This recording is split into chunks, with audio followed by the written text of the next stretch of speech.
15వ అధ్యాయము 4వ వచనం.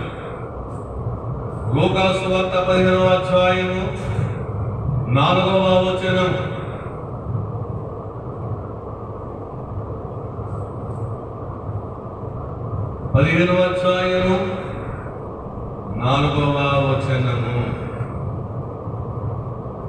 మీలో ఏ మనుషునికైనను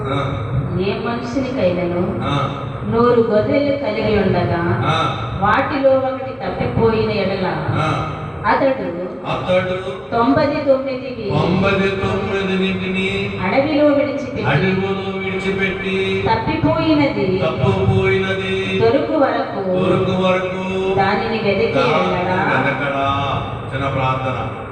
మహోన్నతుడా, దయగల తండ్రి, మహిమ సింహాసనం మీద ఆశీర్వాదాలు ఉండి మా ప్రార్థనలు మా విజ్ఞాపనలు విని మాకు సమాధానం ఇచ్చుతున్న దేవానికి వందనములు. ఈ వాక్యము బోధిస్తూ ఉండగా మీ ఆత్మను మా మీద నింపివేయండి. నన్ను సిలువ సాటును మరుగుపరుచుకుని మీరే మా మధ్యకు వచ్చి మాతో మాట్లాడమని నజరేయుడని యేసు వారి నామమున అడుగుచు వేడుకుంటున్నాము తండ్రి. ఆమేన్. గుండె చెదరిన వారిని బాగు చేయువాడని, గుండె చెదరిన వారిని బాగు చేయువాడని, వారి గాయములన్నీయు కట్టుచున్నవాడని, దేవునికి స్తోత్రము గానము చేయుటయే మంచిది. మనమందరము స్తుతి గానము చేయుటయే మంచిది. దేవుడికి మహిమ కలుగునుగాక. కూర్చుందాం. ఇక్కడ దేవుడు మాట్లాడుతున్న మాట ఈ అధ్యాయంలో ముగ్గురు కొరకు మాట్లాడుతున్నాడు. అక్కడ ఈ అధ్యాయంలో ముగ్గురు వ్యక్తుల కొరకు 3 విషయాల కొరకు మాట్లాడుతున్నారు. ఇది యేసుక్రీస్తు వారు ఒక ఉపమాన రీతిగా చెప్పిన మాట. ఇలా చూడాలి, ఒక ఉపమాన రీతిగా చెప్పిన మాట. దేవుడు యేసుక్రీస్తు వారు ఏ మాట చెప్పినా ఒక ఉపమాన రీతిగా చెప్పేవారు. దేవుడు ఆయన బోధనలో ఒక ఉపమాన రీతిగా ఆయన మాటలు చెప్పేవారు. ఎందుకంటే అక్కడ ఉన్న వాళ్ళు అందరూ పామరులు, అంటే విద్య లేని వారు, చదువు లేని వారు. వాళ్ళందరికీ విరమించి చెప్పేవారు దేవుడు. అందుకని ఆయన బోధ విన్నప్పుడు 3 రోజులు ఆకలి దప్పిక లేని వారికి ఉండి ఆ బోధ వినేవారు. ఎందుకంటే మైమర్చిపోయేవారు ఆ బోధన చూసి. ఇక్కడ ఏం మాట్లాడుతున్నాడు దేవుడు అంటే, 99 గొర్రెలను విడిచిపెట్టి తప్పిపోయిన దాని కొరకు వెతకడా. అంటే పోగొట్టుకున్నది వెతకడానికి ఆ కాపరి ప్రయత్నిస్తున్నాడు. పోగొట్టుకున్నది మన జీవితంలో కొన్ని పోగొట్టుకుంటున్నాం. ఇలా చూడాలి, మన జీవితంలో మనం కొన్ని పోగొట్టుకుంటున్నాం. ఆ పోగొట్టుకున్నది తిరిగి పొందుకోను అంటే ఈ కాపరి ఏం చేశాడు? 99 గొర్రెలు విడిచిపెట్టండి,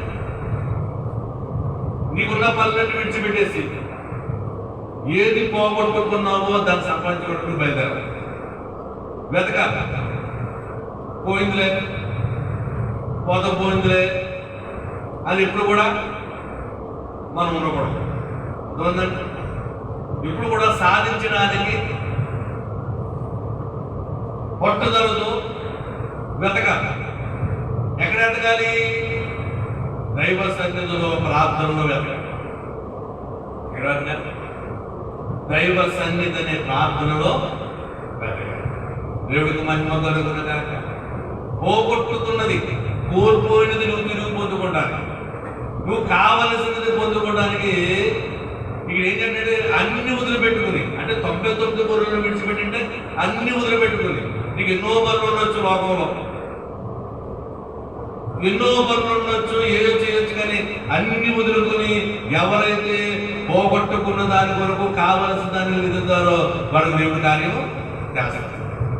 రెండోది అదే అధ్యాయంలో ఉంటుంది, చూడొద్దు కానీ ఇలా చూడాలి.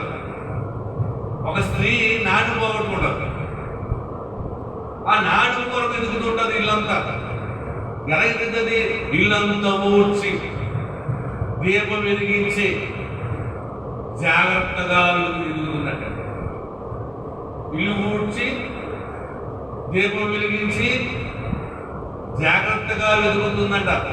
అంటే రెండోది ఎలా వెతకాలంటే, నీవు ఇల్లుని ఊడ్చుకోండి, నీ ఇల్లేది నీ శరీరమే, నీలో ఉన్నదే. ఊడ్చి అంటే చెత్తను ఊడ్చి, ఇంట్లో ఏముండదు చెత్త, ఒంట్లో ఏముండదు చెత్తే ఉండదు. చెత్త ఆలోచనలు, తప్పుడు తలంపులు, ఏంటండి అన్నీ ఇవే ఉంటాయి, మంచి ఏముండదు సాధారణంగా. దేవుడికి మహిమ ఉన్నందుకు మంచిగా ఉన్నారు. అంటే నువ్వు ఇవన్నీ చెత్తను ఊడ్చేసి వాక్యమనే వెలుగులో, ఏమంటే వాక్యమనే వెలుగులో నువ్వు జాగ్రత్తగా వెళ్ళాలి. వాక్యం ఏం చెప్తుంది? వాక్యము పోగొట్టుకున్నది ఎలా సంపాదించుకోమని చెప్తుంది అని నీలో ఎన్ని వచ్చినప్పుడు నీ చెత్త అంతా ఊడ్చేసుకుని ప్రాంతంలో నన్ను కడిగివేయి, హిమమాన తెల్లగా మార్చి నీ రక్తంతో కడిగివేయి, లోహమాని వండుకున్న నన్ను మార్చివేయని కడిగేసుకుని అప్పుడు వాక్యపు వెలుగులో వెతకాలి. వాక్యపు వెలుగులో అంటే వాక్యం చెప్తుంది పోగొట్టుకున్నది నువ్వు ఎలా వెతకాలో, పోగొట్టుకున్నది నువ్వు ఎలా సంపాదించుకోవాలో వాక్యం నీతో మాట్లాడుతుంటది. వాక్యం అంటే ఎవరు? దేవుడు. నువ్వు పోగొట్టుకున్నావు, తెలుసా నీకు? నువ్వు ఎన్నో పోగొట్టుకున్నావు, విలువను పోగొట్టుకునవచ్చు, ఆరోగ్యం పోగొట్టుకునవచ్చు, సమాధానం పోగొట్టుకునవచ్చు, పోగొట్టుకున్నావు, తెలుసా నీకు? నువ్వు తిరిగి సంపాదించుకోవాలి. దేవుడు ఆశిస్తున్నాడు. ఎలా సంపాదించుకోవాలో వాక్యపు వెలుగులో నువ్వు వెతకాలి, జాగ్రత్తగా వెళ్ళాలి. రెండో పని చేసిందాడు. మూడో వ్యక్తి తప్పిపోయిన కుమారుడు. తప్పిపోయిన కుమారుడు ఏం చేశాడు? బుద్ధి తెచ్చుకున్నాడు. ఎందుకు ఏం బుద్ధి తెచ్చుకున్నాడు? నా స్వబుద్ధి కాదు, నా సొంత తెలివితేటలు కాదు, నా బలం కాదు, నేను దేవుని మీద ఆధారపడాలని బుద్ధి తెచ్చుకున్నాడు. అంటే తండ్రి మీద ఆధారపడాలి, తండ్రితో నేను ఉండాలి. అంతకుముందు ఏమనుకున్నాడు? అతను నాశనానికి ఇచ్చే దాన్ని 100 అంతలు 100 అంతలు చేసేసి నేను గొప్పవాడైపోతాన్ని పక్కన వెళ్ళాడు. ఆ సంత ఏమైపోయింది? ఆత్మకపరలాగా అరిచిపోయింది. పందులు తినే తొట్టెలోకి వెళ్ళి ఆ గింజ ఆడడానికి పోతున్నప్పుడు బుద్ధి వచ్చిందండి. బుద్ధి తెచ్చుకునే వాక్యం ఉండదు. ఏమి చూపించండి ఏం జరిగింది? ఆ అధ్యాయం చదివితే బుద్ధి తెచ్చుకొని, అయ్యా నా శక్తి కాదు, నా ఆలోచన కాదు, ఎప్పుడైనా సరే ఎవరైనా సరే నీ స్వతంత్ర శక్తి నీ బలం మీద ఆధారపడిపోయినావు, దేవుని మీద ఆధారపడతావు. యేసు మీద ఆధారపడడానికి అప్పుడు ఆయన దగ్గర వస్తారు. అయ్యా నేను చేసేది తప్పైతే, నా శక్తి నా బలం అనుకున్నాను కానీ, నా జ్ఞానం అనుకున్నాను. అయ్యా నువ్వు అనంత జ్ఞానివి, నువ్వు చెప్పినట్లు ఏం లేదయ్యా, నన్ను క్షమించని బుద్ధి తెచ్చుకున్నాడు. 99 గొర్రెలు ముందు పెట్టిన వాడికి గుర్తు దొరికింది. దీపంతో వెలిగిన ఆ స్త్రీకి ఇల్లంతా కూర్చేత నాణ్య దొరికింది. తప్పిపోయిన కుమారుడికి బుద్ధి తెచ్చుకున్న తర్వాత తండ్రి దగ్గర కుమారుడు స్థానము దొరికింది. ఈరోజు మనం పోగొట్టుకున్నది తిరిగి సంపాదించుకున్న విషయాలు ఇక్కడ రాశారు. అంటే కొంతమంది ఉన్నారు, భక్తులు ఉన్నారు, కొంతమంది భక్తులు ఉన్నారు, వాళ్ళు పోగొట్టుకున్నారు. ఎలా సంపాదించుకున్నారు కొన్ని విషయాలు చూస్తారు. జాగ్రత్తగా తెచ్చండి. మన వాక్యము వెలుగులు ఎక్కమన్న దేవుడు ఇప్పుడు పోగొట్టుకున్నాం. చాలా మంది గొప్పవారు ఉంటారండి. ఒకప్పుడు బాగా బతికామండి, ఇప్పుడు ఒకప్పుడు నమస్కారం పెట్టుకుంటేది, ఇప్పుడు అదేంటి అప్పుడు అదేంటి ఇప్పుడేమి పోగొట్టుకున్నాం. ఎలా సంపాదించుకోవాలో మనం చూద్దాం. యోబు గ్రంథము 42వ అధ్యాయము 10వ వచనం. జాగ్రత్తగా వినాలి.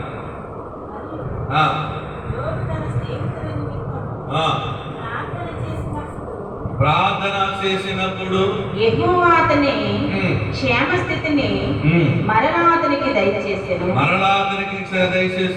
మరియు యోబునకు పూర్వము కలిగిన దానికంటే రెండంతలు అధికముగా యెహోవా అతనికి దయచేసెను. రెండంతలు అంటే అది ఏం చేసి ఉంటాడు? అది యోబు ఏం చేసి ఉంటాడు అని మనకు తెలుసుకోవాలి కదా. పోగొట్టుకున్నాడు, 10 మంది పిల్లలు పోగొట్టుకున్నాడు, 3000 గొర్రెలను, ఎద్దులను, గాడిదలను, అప్పుడు ఆస్తి అయ్యాడు, అన్ని పోగొట్టేసుకున్నాడు. ఆరోగ్యం పోగొట్టేసుకున్నాడు, రోడ్డు మీద దొరుకుతున్నాడు, స్నేహితులు చేయన్నారు, భార్య చేయలేదు. కానీ దేవుడి కోసం ఏమన్నాడంటే నిన్నంతరం ఆశ్రయించేటట్టు. ఎలాగ ఆశ్రయించాడు? అసలు ఏం చేశాడు యోబు? మనం ఏం చేయాలి? యాకోబు పత్రిక 5వ అధ్యాయం 11వ వచనం. యాకోబు పత్రిక 5వ అధ్యాయము 11వ వచనములో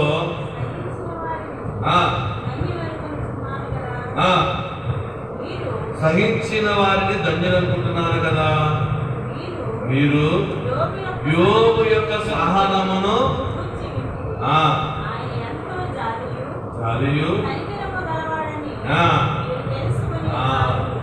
యోబు ఏం చేయాలంటే సహనముతో ఉన్నాడు. ఏమన్నాడు? సహనముతో దేవుడి దగ్గర సహించుకుని కనిపెట్టాడు. నా దేవుడు సజీవుడు, నేను కొలిచే దేవుడు ఎవరు? సజీవుడు. నేను పడిపోయినను లేవనెత్తేవాడు, పోగొట్టుకునేవి తిరిగిచ్చేసేవాడు. నన్ను అన్యాయం చేసే దేవుడు కాదు. దేవుడు నన్ను ముంచేసే దేవుడు కాదు, నన్ను లేవనెత్తే దేవుడు, నన్ను అత్యధికంగా ఆశీర్వదించే దేవుడు. నా దేవుడు సజీవుడు అని సహించుకున్నాడంటే. ఒకటి, మనం పోగొట్టుకున్నది తిరిగి పొందుకోవాలంటే సహనం ఉండాలి. ఏముండాలి? సహనం అంటే ఓపిక. దేవుని దగ్గర ఓపికతో కనిపెట్టాలి. మనం చేసే పని చేయను. అదే అన్నాను ఇందాక, మన దైవత్వ దేవుడు మనకి ఇచ్చట్లేదు కానీ అమెరికాలో అది పెద్ద ప్రాజెక్ట్. సహనముతో ఉండాలి. సహనముతో దేవుడి దగ్గర ప్రార్థించాలి. ఎక్కడ? దైవ సన్నిధిలో, వాక్యపు వెలుగులో. నువ్వు ఎంతకాదు నువ్వు దొరుకుతుంది. ఎక్కడ వెతకాలి? వాక్యపు వెలుగులో, దైవ సన్నిధిలో. నువ్వు దానికోసం వెతికితే సహనముతో కనిపెట్టాలి. యోబు సహనంతో కనిపెట్టాడు. ఎవరు కూడా ఏమనుకోడు కాదు. తర్వాత ఏమంటాం అంటే దేవుడి మోస్ట్ ఇంపార్టెంట్ ఏంటంటే ఇక్కడ దేవుడి మనతో మాట్లాడుతున్నది. దేవుడిని ఏమన్నది? భార్యతో అన్నాడు, ఎవరు ఇచ్చినా ఎవరు తీసుకున్నావు? ఏంటమ్మా నీ బాధ ఏంటి? నువ్వేమైనా వచ్చావా? తెచ్చినప్పుడు ఏనా బయటకి తెచ్చావా? దిగంబరిగా వచ్చింది, దిగంబరిగానే ఏం మాట్లాడదు, మూర్ఖురాలుగా మాట్లాడదు. భార్య తిట్టాడు, మూర్ఖపురాలుగా మాట్లాడదు. నువ్వు స్నేహితులు అంటే అయా స్నేహితులు అంటుంటే అయా స్నేహితులు అంటుంటే మాట్లాడాడంటే ఏ మాట? నేను పడుకుపోయినను నన్ను తిరిగి లేవనైతే నా దేవుడు సజీవుడు. అయ్యేసి ఎవరన్నారయ్యా? ఒకప్పుడు ఈరోజు కురుపులతో సన్నంగా పడుకుపోయినని ఒకవేళ వేదన పడుతున్నావా అనుకుంటున్నావు. నువ్వు నీరుగా నిలిచావు. నన్ను లేవనెత్తింది నా దేవుడు సజీవుడు. కనబడి మాట్లాడేది, ఆశ్రయించేదేవుడు, వీక్షములను చూసేదేవుడు, నన్ను అరిచేతులు చెప్పుకున్న దేవుడు నా కష్టాలు చూస్తున్నాడు అని ఒక నిరీక్షణ కలిగి సహనంతో ఏంటంటే సహించుకుని ఎదురు చూస్తున్నాడు. మనము కూడా ఎలా చూడాలంటే సహనంతో ప్రార్థన చేయాలి. నా ఉద్యోగం కోసం ప్రార్థన చేశాను కాదు, నా చిన్న ఉద్యోగం ర్యాక్ సర్వీస్ ఉద్యోగం వరకు సంవత్సరం చాలామంది 4 వారాలు 5 వారాలు 6 వారాలు 10 వారాలు 2 నెలలు 3 నెలలు చూసి ప్రాబ్లం పడుతుంది. ఈ సంవత్సరం కూడా 10 రోజులు ప్రార్థన, ప్రతి నైట్ 8 నుంచి 10 గంటల వరకు ప్రార్థనే, వదులుకోండి కాదు. అంటే నువ్వు ఈ మాట ఎందుకు చెప్తున్నానంటే ప్రియమైన సోదరు సహనంతో నాకు ఉద్యోగం కావాలి, నాకు ఉద్యోగం కావాలంటే ప్రభు అప్పుడు నాకు ప్రార్థన రాదు అమ్మా, అప్పుడు నాకు ప్రార్థన రాదు. దేవుని అడిగిన నాకు ప్రార్థన అయ్యా నాకు ఉద్యోగం. కోపంలో సొసైటీలో ఆ మాటలు వెళ్ళకపోతారు. మా అమ్మగారు హ్యాపీగా నాకు పాకెట్ మనీ ఇస్తున్నారు, అమ్మగారు మా పాకెట్ మనీ ఇచ్చి హ్యాపీగా తింటున్నాం, హ్యాపీగా పడుతున్నాం, ఇంట్లో పడుకుంటున్నాం. కానీ పక్కపడి కానీ నమ్మలేదు ఆ చూపు పడబోతున్నాయా అని సంవత్సరం చేశానండి ప్రార్థన. అంటే ఏంటది? సహనంతో పట్టు విడవకుండా సహించుకుంటూ ఈ నెల ఇవ్వాలని వచ్చే నెల ఇవ్వాలంటే ఏంటి దేవుడు ఇవ్వట్లేదంటే నేను దేవుడిని ఉంచుకోండి కదా. వచ్చే వరకు చేస్తేనే చేశాను. సమయం వచ్చింది, సంవత్సరం 500 మందిలో 50 మంది చర్చలు అందుకోండి. దేవుడికి మహిమ పొందడం కాక 500 మందిలో 50 మంది సెలెక్ట్ చేశారు. అందులో ఒకరిని ఎక్స్పీరియన్స్ లేని ఉంటుంది. అందులో 5 సంవత్సరాలు 15 సంవత్సరాలు ఎక్స్పీరియన్స్ ఉన్నవాడు, నేను ఒక్కడే ఎక్స్పీరియన్స్ లేనివాడిని. ఎలా వచ్చింది ఆశ్చర్యపోయాడు. తర్వాత లాంగ్ వెళ్తారు. అప్పుడు ఎలా వచ్చింది ఎవరు చెప్పండి, ఎవరు అవ్వలేదండి. ఎలా వచ్చింది నన్ను డబ్బులు కొనేసావా? నాకు నాలెడ్జ్ లేదు, టెక్నికల్ నాలెడ్జ్ లేదు. ఆడికి వెళ్ళి వారికి వెళ్ళాక ఆడు ఆ కొలమట్ట మనకు వచ్చిన పద్ధతి వచ్చింది కదా. బిల్డింగ్ ఏమంటే అది రాదు, దాని పెయింటింగ్ పెట్టారు. ఏ పెయింటింగ్? దీనికి పైపు ఏమి రాదు కాబట్టి. అంటే టెక్నికల్ ఎలా రాకపోయినారు? ఈయన ఎలా వచ్చిందో ఉద్యోగం, వీడికి ఏమి లేదు సబ్మిట్ దగ్గర ఎలాగైనా ఉద్యోగం అని ఆశ్చర్యపోయారు. అది ఏం చేశాను నేను? సహనముతో కనిపెట్టాను. అంటే మనం కూడా ఏం చేయాలి? పోగొట్టుకున్నది తిరిగి సంపాదించడానికి, కోరుకున్నది తిరిగి సంపాదించడానికి సహనముతోనూ కనిపెట్టాలి. సహనం తెలుసు, నువ్వేం వదిలిపడదు, నువ్వేం మెచ్చుకోవచ్చు. నీ ప్రార్థన ఏంది వ్యర్థం కాదు, కానీ పట్టుకోదు. అయ్యి వరకు నువ్వు వదలొద్దు. నేను చెప్పేది నేను ఎవరికైనా సరే నీ ప్రార్థన అయ్యే వరకు వదలొద్దు. ఒక క్రమశిక్షణలో ప్రార్థన చేయాలి. నేను క్రమశిక్షణ ప్రార్థన చేశాను. ఎలాగా? సమయం పెట్టుకునేవాడు. నైట్ 8 గంటల నుంచి 8:30, 9. ఎప్పుడు ముగింతుందో అది లేట్ కానీ కరెక్ట్ 8 గంటలకు వెళ్ళిపోయేవాడు. నాకు ఒక పేరు ఇచ్చేది ఇవ్వాలి. ఒక పని చేశానంటే సాధించడం నాకు ఆశ అండి. రాను ప్రార్థనే వెళ్ళి కానీ క్రమశిక్షణకి 8 గంటలకు వెళ్ళిపోయేవాడు. కానీ ఆ సహనాన్ని ఆ విధేయత చూసాడు దేవుడి కార్యము. దేవుడికి మహిమ కలుగును కాక. దేవుడు ఇచ్చే వరకు ఓపుతుంది మనం. రెండోది 2వ రాజుల గ్రంథం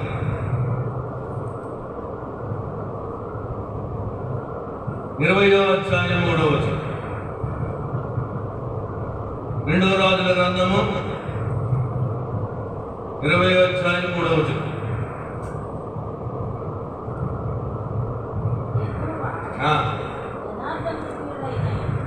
యెహోవా యథార్థ హృదయుడైన సత్యముతో నీ సన్నిధిని నేనెట్లు నడుచుకుంటునో నీ దృష్టికి అనుకూలముగా సమస్తమును నేనెట్లు జరిగించితినో కృపతో జ్ఞాపకము చేసుకొనమని హిజ్కియా కన్నీళ్లు విడిచుచు యెహోవాను ప్రార్థించెను.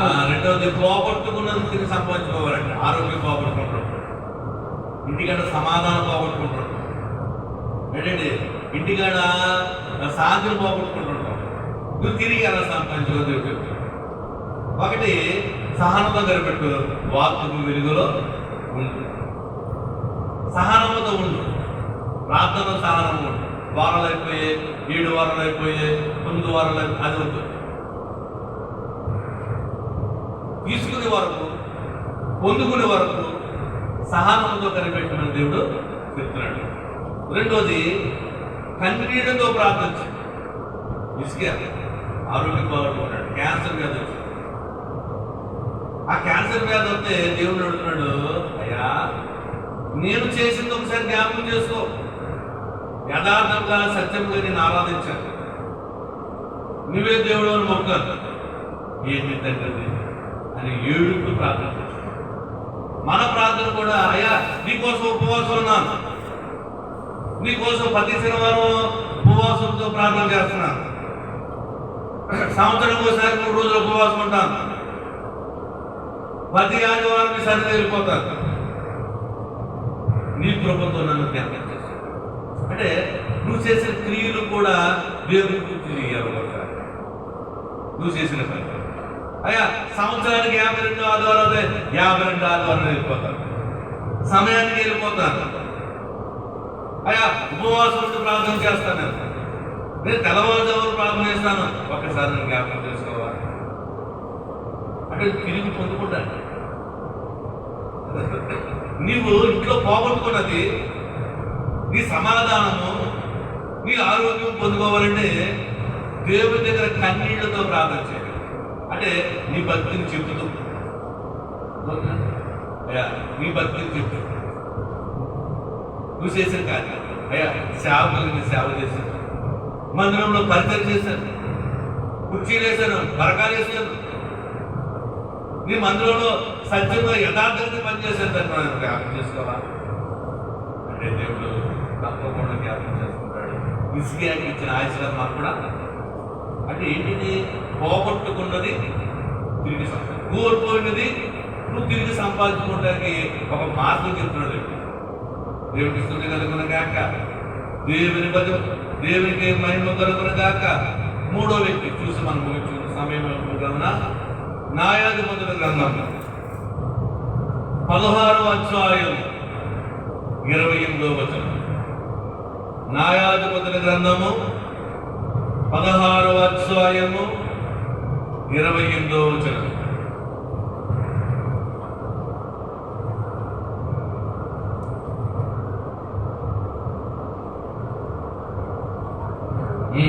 సంసోను అప్పుడు సంసోను యెహోవా ప్రభువా దయచేసి నన్ను జ్ఞాపకము చేసుకొనుము, దేవా దయచేసి ఈసారి మాత్రమే నన్ను బలపరచుము. నా 2 కన్నుల నిమిత్తము ఫిలిష్తీయులు ఒక్క మారే దండించి పగ తీర్చుకొని నిమ్మని యెహోవాకు మొర్రపెట్టి. దేవునికి స్తుతి కలుగును గాక. ప్రియమైన సోదర సోదరా, ఇక్కడ మూడో వ్యక్తి ఎవరంటే సంసోను. ఎవరండి? సంసోను. సంసోను చాలా బలమైన వాడు, దేవుడు బలం ఇచ్చాడు. ఆ బలాన్ని ఒక స్త్రీ ద్వారా పోగొట్టుకున్నాడు. దేవుడిచ్చిన బలాన్ని ఒక స్త్రీ వ్యామోహంలో పడి తప్పు చేసి అపవిత్రం చేసుకుని ఆ బలాన్ని పోగొట్టుకున్నాడు. మళ్ళీ తిరిగి అడుగుతున్నాడు, బలం అడుగుతున్నాడు, అయ్యా నన్ను జ్ఞాపకం చేసుకుని దేవా దయచేసి ఈసారి ఒక్కసారి కరుణించిన అంటే బతిమాలుకుంటాడు, ప్రాధీయపడుతున్నాడు, పశ్చాత్తాపడుతున్నాడు. తిరిగి పొందుకోవాలంటే దేవుడి దగ్గర మనం ఏం చేయాలి? ప్రాధీయపడాలి, పశ్చాత్తాపడాలి. నువ్వు చేసిన దేవుడికి ఇష్టం లేని కార్యాలను బట్టి అయ్యా నీకు దూరంగా ఉన్నానో నన్ను క్షమించు, నీ ప్రార్థనకి నీ మాటలకి నేను దూరం ఉంటున్నానేమో, ఆజ్ఞకి ఆదివారం ఆజ్ఞ పాటించలేక నేను దూరం ఉంటున్నానేమో, ఇవి ఒక్కసారి క్షమించవా, ఇవి ఒక్కసారి క్షమించమని నువ్వేమనగాలి? ప్రాధీయపడాలి, పశ్చాత్తాపడాలి. సంసోను పశ్చాత్తాపడ్డాడు, ప్రాధీయపడ్డాడు. పోయిన బలం అని దేవుడికి మహిమ కలుగును గాక. అది మన సోదరుగా ఇదేదో ఒక్క మాట నువ్వు అనుకోవచ్చు. ఇది నిజం, ప్రత్యక్షంగా జరిగింది. ప్రత్యక్షంగా దేవుడు కార్యం జరిగించింది. ఈ కార్యం ఇదేదో కట్టుకథలు కాదు. ఏం కాదు, కట్టుకథలు కాదు. Is true. దేవునికి మహిమ కలుగును గాక. ఒకటి, పోగొట్టుకున్నది నువ్వు ఎలా పొందుకోవాలి? సహనముతో కనిపెట్టాలి. ప్రార్థనలో సహనంతో కనిపెట్టాలి. అప్పుడు దేవుడి కార్యము చేస్తాడు. రెండోది, ఎలాగిస్తాడు దేవుడు? పోగొట్టుకున్నది ఇలా చూడాలి. పోగొట్టుకున్నది ఎలాగను పొందుకోవాలి? రెండోది, కన్నీటితో ప్రార్థన చేయాలి. ఏం చేయాలి? కన్నీటితో ప్రార్థన చేసి నీవు చేసిన దైవ కార్యం అంటే దేవుడికి నువ్వు ఎన్ని ఆదివారాలు వెళ్ళావు, ఎంత విధేయత ఉన్నావు, ఏంటండి ఎంత విధేయత ఉన్నావో, ఎన్ని ఉపవాసాలు చేసావో ఒక్కసారి రిపీట్ చేయి. అంటే ఎందుకు మాట్లాడంటే ఏమి చేయకుండా దేవుడి దగ్గర ఏమడుతావు?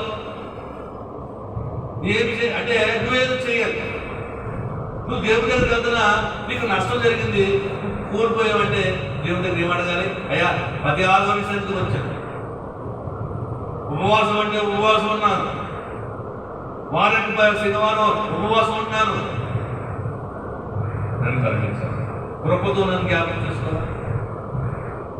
నా ఇంట్లో ఈ శోధన, నా ఇంట్లో ఈ గొడవ, నా భర్త ఇది, నా బిడ్డలు ఇది, ఒకసారి జ్ఞాపకం చేస్తాను దేవుడి. మూడోది, బతుమాలుకోవాలి. సంవత్సరం బతుమాలుకున్నాడు, ప్రాధీయపడాలి, పశ్చాత్తపడాలి, బతుమాలుకోవాలి. వేసేది నీ కాళ్ళు పట్టుకుంటానే, నీ పాదాలు పట్టుకుంటాను తండ్రి. ఇందకన్నారు అయ్యారు, రాజుల నమ్ముడు కంటే యెహోవాను ఆశ్రయించడం. అది అలాగ పాడాడు దేవుని దగ్గర. అయ్యా నేను ఎవరి దగ్గర వెళ్ళయ్యా, నాకు ఎవరూ లేదయ్యా, నాకు ఎవరూ సాయం చేయదయ్యా, నువ్వు తప్ప. ఆకాశం మీద ఆసీనుడు ఉన్న దేవా, నువ్వు నాకు సాయం చేసు, నువ్వు తప్ప నాకు ఎవరు లేదు అని ప్రాధేయపడి బతుమాను దేవుడి కార్యం మార్గం చెప్తున్నాడు. దేవుడు ఒక ఉపమానం చెప్తున్నాడు. పోగొట్టుకున్నది రాత్రికి సంక్రాంతి 99 గొర్రెలు విడిచి ఒక గొర్రె కోసం ఎదిగాడు. ఎందుకంటే ఈ 12 వదులుకొని వెంకటరాజు గారి సన్నిధిలో ఉల్లంతా కూర్చి దీపం పెట్టి వెతికింది. వీళ్ళు అన్నీ తీసేసుకుని వాక్య కొన్ని వెలుగులో తప్పుపని కుమారుడు బుద్ధి తెచ్చుకున్నట్టుగా, నా సొంత బుద్ధి కాదు, నా సొంత ఆలోచన కాదు, నా సొంత బలం కాదు, అయ్యా నీ మీద ఆధారం, నీవే నా ఆధారం, నా సొంత ఆలోచన కాదు. నేను డిగ్రీ చదవచ్చు, ఎంఏ చేయొచ్చు, అది నాకు అవసరం లేదు. నీ జ్ఞానం లేకపోతే నీ జ్ఞానం. చాలా మంది డిగ్రీలు చదువు, నీ పెద్ద జ్ఞానం. డిగ్రీ చదువుకోండు, ఎంఏ చదువుకోండు, ఉంటే ఇలాగే డిగ్రీ పాస్ అయినట్టు నాకు పెట్టకుండా ఆ బిడ్డ పుట్టిపోతే ఉద్యోగం రాదు సార్. అప్పుడు ఏమైంది? ఎప్పుడు కూడా మనం ఏం చేసినా ఎంత మాటలైనా దేవుని కోరుకుంటాం. అయ్యా నీదే, ఇది కలిగిందంటే నీవే, ఈ కారు ఇచ్చావంటే నువ్వే, ఇగో ఈ మందిరం ఇచ్చావంటే నువ్వే. నా సొంత ఆలోచన కాదు, నా సొంత డబ్బు ఏం కాదు. దేవుని దగ్గర నీవు తగ్గించుకుని రాజీపడి ఈ ఒక్కసారి నన్ను క్షమించిన ఆయన అని దేవుని దగ్గర బతిపాల్సిన దేవుడు కాదు. దేవుడికి మహిమ కొనుక్కున్న కాక ఇంకా చాలా ఉన్నాయి. కానీ రూతు, మోయాబురాలు ఎవరంటే ఆవిడ? మోయాబురాలు అంటే అన్యరాస్త్రీ. దేవుడు అంటే ఎరగదు. నయోమి కూడా వచ్చేసింది, నయోమి కూడా దేవుని ఊరొచ్చేసింది. ఆస్తులు వదులుకొని గొప్ప గొప్ప ఆస్తి కొనురాలని ఎవరో రూతు. ఆ ఆస్తులు వదులుకొని భర్త చనిపోతే అత్త కూడా వచ్చేసిందండి. నీవే నా తల్లి తండ్రి, నువ్వు ఎక్కడ చనిపోతే అక్కడ నేను చనిపోతున్నాను, నాకు వద్ద ఏమైనా పోగొట్టుకుంది, ఆశలు పోగొట్టుకుంది, పేరు పోగొట్టుకుంది, భర్తలు పోగొట్టుకుంది. దేవుడు తిరిగి సత్క్రియల వల్ల, ఏ క్రియల వల్ల? క్రియలు, మన క్రియల వల్ల దేవుడి కార్యాలు. పెద్దనోడు సాయం చేసే క్రియ మనకుందా? పెద్దనోడికి సపోర్ట్ చేసే ఉందా? మన సపోర్ట్, మన క్రియలు ఎలా ఉన్నాయి? భర్తను బాగుంటున్నది తల్లి. ఒక ఊరికి రాజు పెద్ద భూస్వామిని దేవుడు చేశాడు. బోయాజు. ఎవరే? బోయాజు గొప్ప నీతిమంతుడు, గొప్ప ఆస్తిపరుడు. అతను భర్తని ఇచ్చేసాడు. పరగేరుకున్న స్త్రీ, ఏ సేలో పరగేరుకుందా ఆ సేనికి యజమానురాలు చేస్తే దేవుడు. ఎందుకు సత్క్రియలు పాడు చేసుకోడు. ఎవరొస్తున్నారే? భర్త పోయాడు, ఊరుగా ఊరు, కానీ తప్పుడు పని, తప్పుడు ఆలోచన. సత్క్రియ. సమరశ్రీ, పాపం చేసే స్త్రీ, వ్యభిచారి. ఆమె ఈదులు అంటే వెళ్తుంటే తలుపులు వేసేసుకునేవారంట. వెలివేసిన స్త్రీ, మోహము చూపేస్తుంది. ఆ నడక మోహం, ఆ నడకే తేడా ఉండేదంటే క్యాట్ నడక. క్యాట్ నడక అంటే ఏంటి? ఇటు నడక, ఇటు అడుగు, ఇటు ఇలా అడుగు, ఇలా అంటే కావాలని నడుతున్నాను. ఆ నడక నడుపు తెలుస్తుంది కదా. ఆ నడక మగడంలో ఫ్లాట్ అయిపోయేవారండి. ఆ చూపు ఎలా ఉండేది?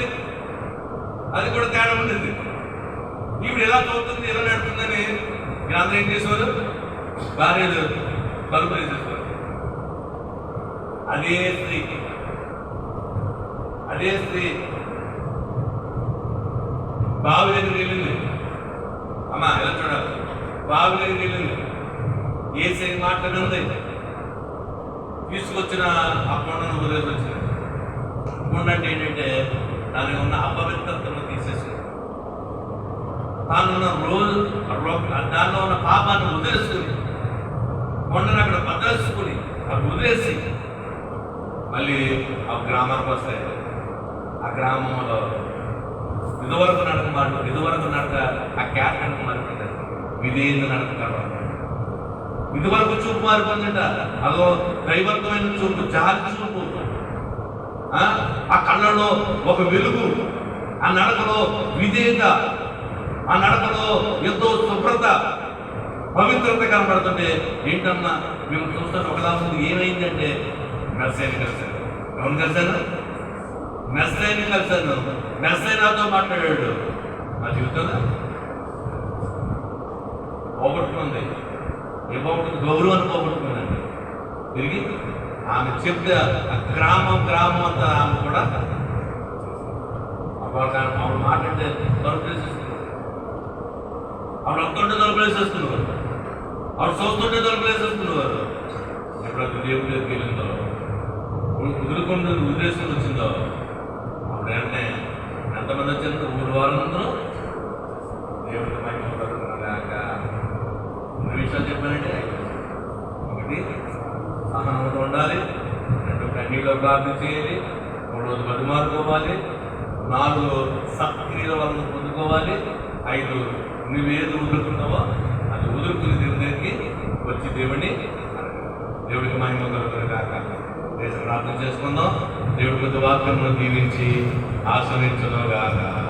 7 మెట్లు చాలా ఒక అరగంట దేవుని కార్యక్రమం చేసుకుని మనం తెలుసుకుందాం. ప్రతి ఒక్కరు కూడా పళ్ళు మూసుకోండి, చేతులు జోడించండి. దైవాత్మారామో నా తనువున రాలుమో, దైవాత్మారామో నా తనువున రాలుమో, నా జీవమంతయు నీతో నిండా చేరి వసింపో, నా జీవమంతయు